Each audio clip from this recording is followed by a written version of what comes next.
When you buy a used model locomotive, there's a good chance that it won't have a DCC decoder installed.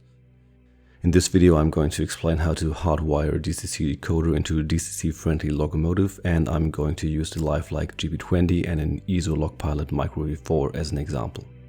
So what does DCC Friendly mean? And how is it different from DCC Ready? In a DCC Ready locomotive, the motor is electrically isolated from the frame halves and the electric connections to the motor run through the light board. And as a result, it is usually very easy to convert the locomotive to DCC by simply swapping out the factory light board with a DCC decoder board. DCC Friendly locomotive also features a split frame design. However, the motor is not electrically isolated from the frame, and they often come with two separate light boards for the front and the rear light.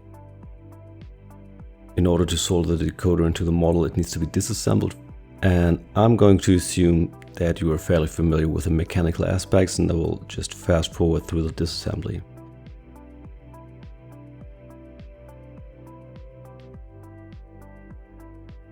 Just make sure to put all components away organized so that you can remember what goes where later on.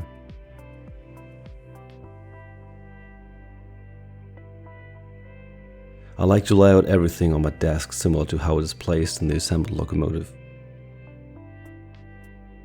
DCC Friendly locomotives don't always have enough room inside the locomotive for the decoder. In the case of this model, I need to remove some material in the back of the locomotive to provide enough room. I use a pen to mark the parts of the frame that need to be removed.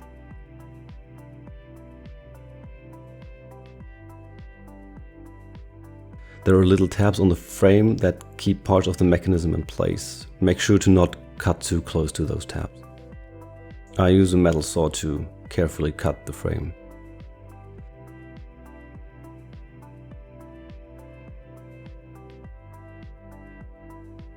Then I deburr and clean the frame so no metal debris remains. This prevents metal parts from getting into the motor or on the electronics of the decoder and potentially causing damage. I also trim the light conductor for the number board and rear light so it doesn't get in the way of the decoder and the wiring. In order to convert DCC Friendly models to DCC, the motor has to be isolated from the frame. In this model, the motor features two small tabs that transport the electricity from the frame to the motor itself. I use a wire cutter to clip off most of the tabs, leaving just a small portion on the motor for soldering the wires to the decoder.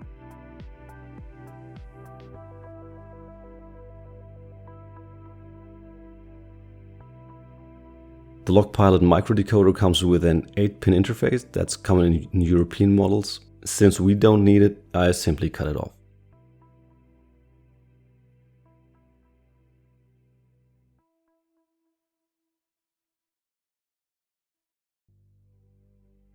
The orange wire goes to the right-hand motor contact and the gray wire goes to the left-hand motor contact. In the GP20, the top motor contact connects to the right frame half, so the red wire needs to be soldered to the contact on the top, while the gray wire needs to be soldered to the contact on the bottom of the motor. I trim the wires to the correct length, leaving them a bit longer than they need to be, but avoiding excessively long wires because they will make it harder to fit everything within the shell.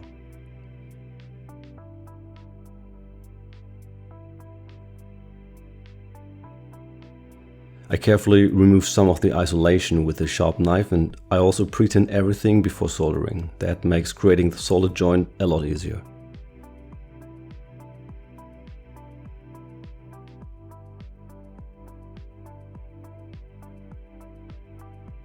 Then I soldered the wires to the remaining bits of the tabs of the motor. I try to keep the direction of the wires in mind because that also helps fitting everything into the model.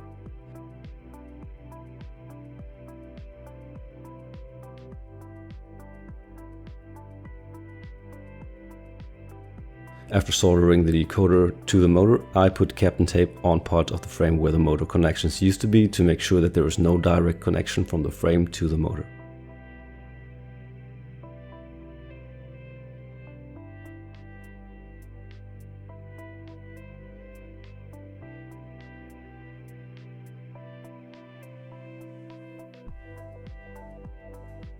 After that, I place the motor back into the right frame half. And then it's time to reassemble the mechanism. This is the moment where remembering what goes where pays off.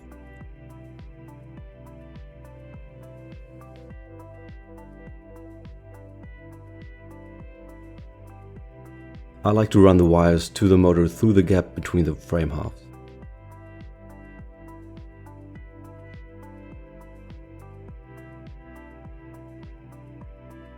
In order to create a connection from the power pickups to the decoder, I cut off the piece of the original light board that slides into the frame.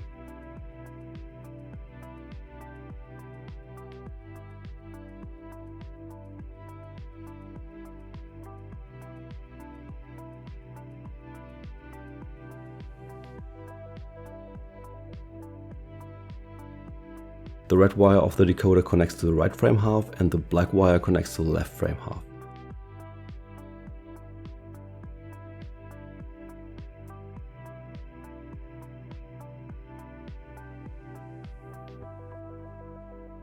After trimming the wires on the decoder, I soldered the wires to the correct side of the light board piece.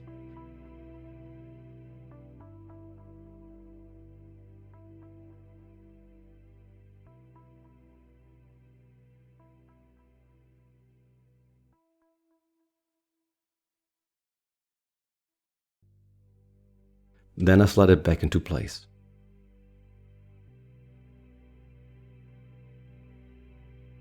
After that, it's time to make sure that there are no short circuits between the rail connections or the motor connections.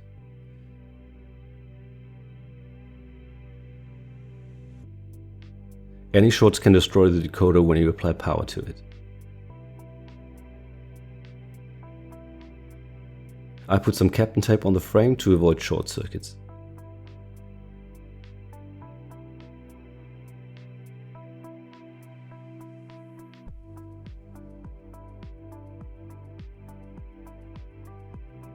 Now it's time for the first test. I just placed the frame without the trucks on the rail and dial the address 3 into the command station to test motor control. Looks like everything's working fine.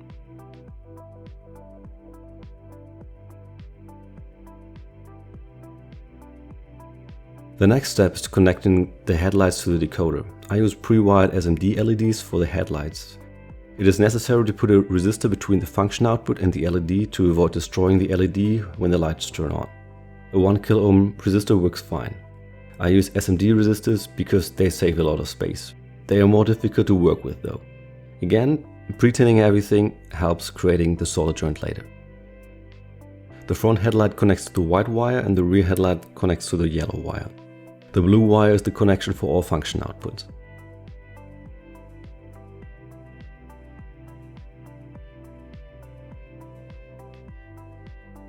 I trim the wires relatively short because the LEDs come with a lot of tiny wire.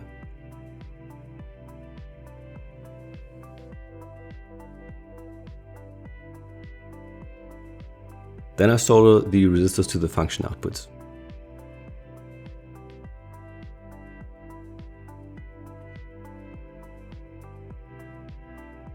Tweezers help a lot when dealing with the small SMD parts.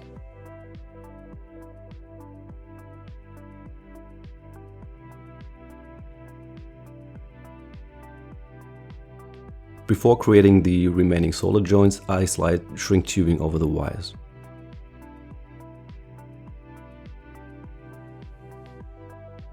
The two leads of the LED are called anode and cathode. The anode connects to the plus pole, the cathode connects to the function output with the 1 kΩ resistor. In our case, the red wire connects to the blue wire of the decoder. The black wire connects to the resistor on the function output. I place the LED in the approximate position in the model and then cut the wires to the correct length. Now it's time to solder the cathode to the function output. With the LEDs I'm using, the cathode is the black wire.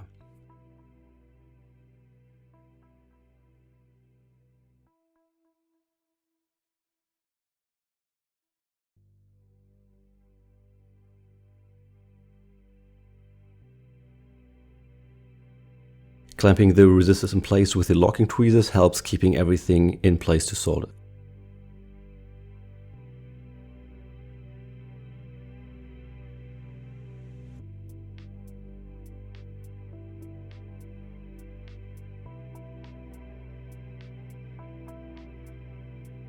I use the heat from the soldering iron to shrink the shrink tubing.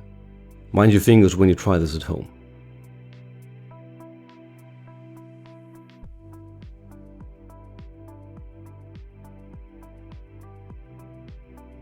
Since I want to add a beacon to the model, I need to wire the AUX1 function output.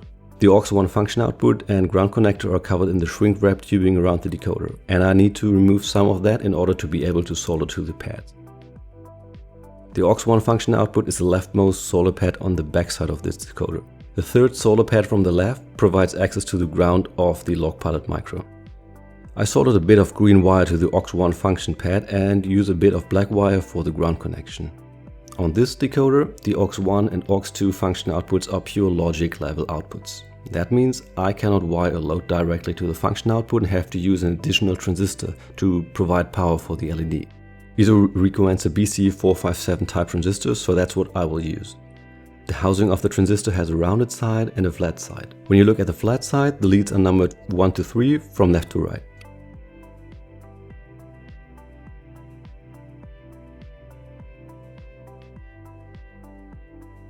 We need to put a 4.7 kilo ohm resistor between the transistor and the function output.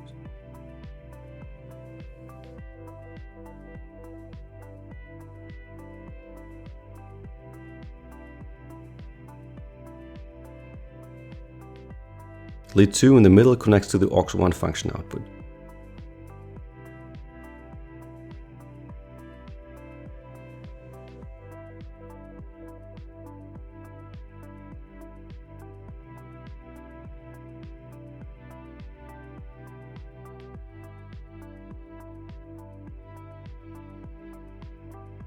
I place some shrink tubing over the green wire before creating the solder joint to the middle pin of the transistor.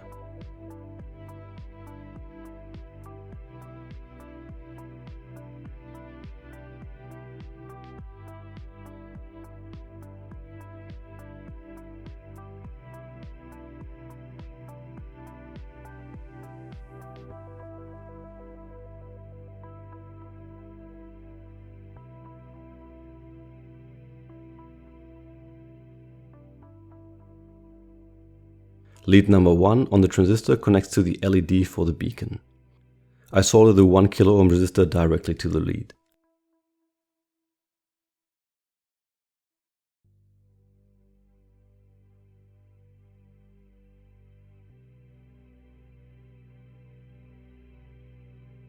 Lead 3 on the right connects to ground.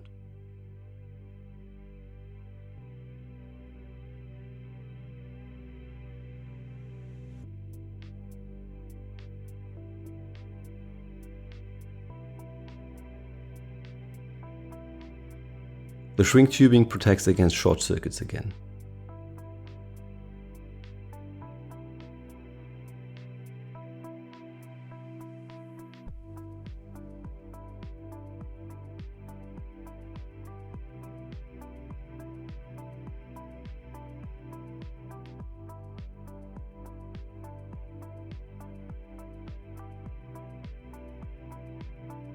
After that, I solder the black cathode wire of the LED to the 1 kilo ohm resistor. The last step is to solder all of the red anode wires to the blue wire on the decoder.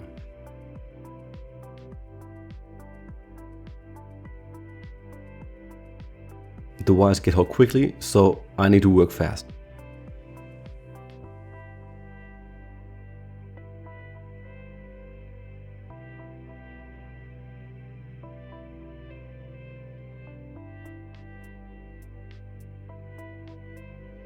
Since the wires are so small, I use a bit of Kapton tape instead of shrink tubing for isolation.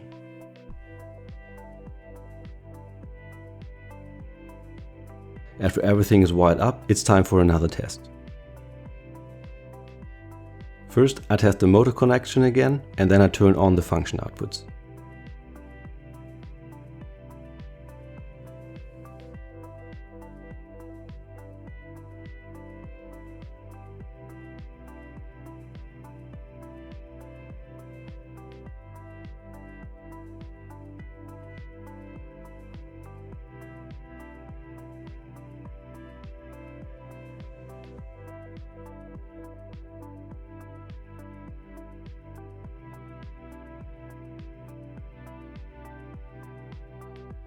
Everything is working as expected, so I tie down everything with Kapton tape.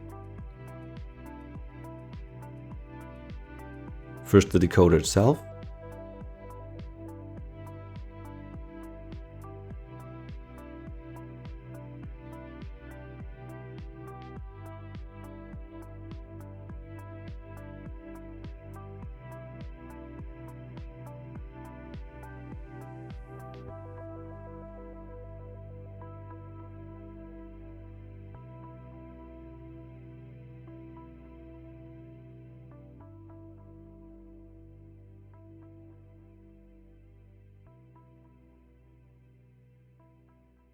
After that, the transistor and the wires.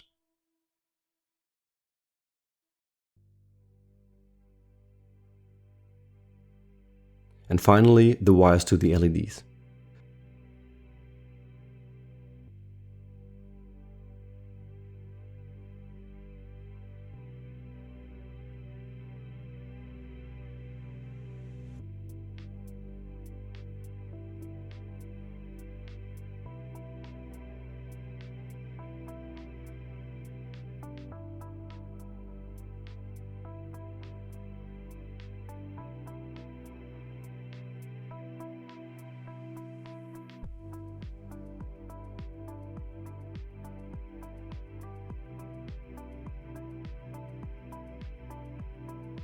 Before putting the shell back on, I stick the light conductor for the rear light back into place.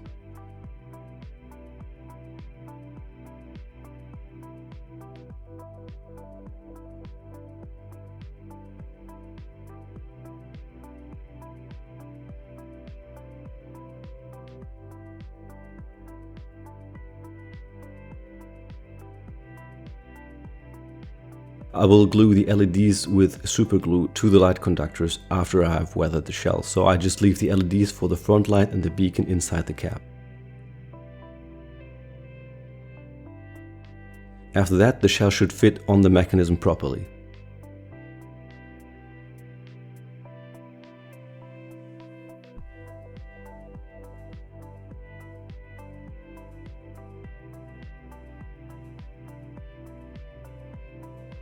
And it does. One final test is to make sure that things are working the way they should. So this is how you hardwire a decoder into an N-scale diesel locomotive. Let me know in the comments if this tutorial was helpful to you or if you have any questions.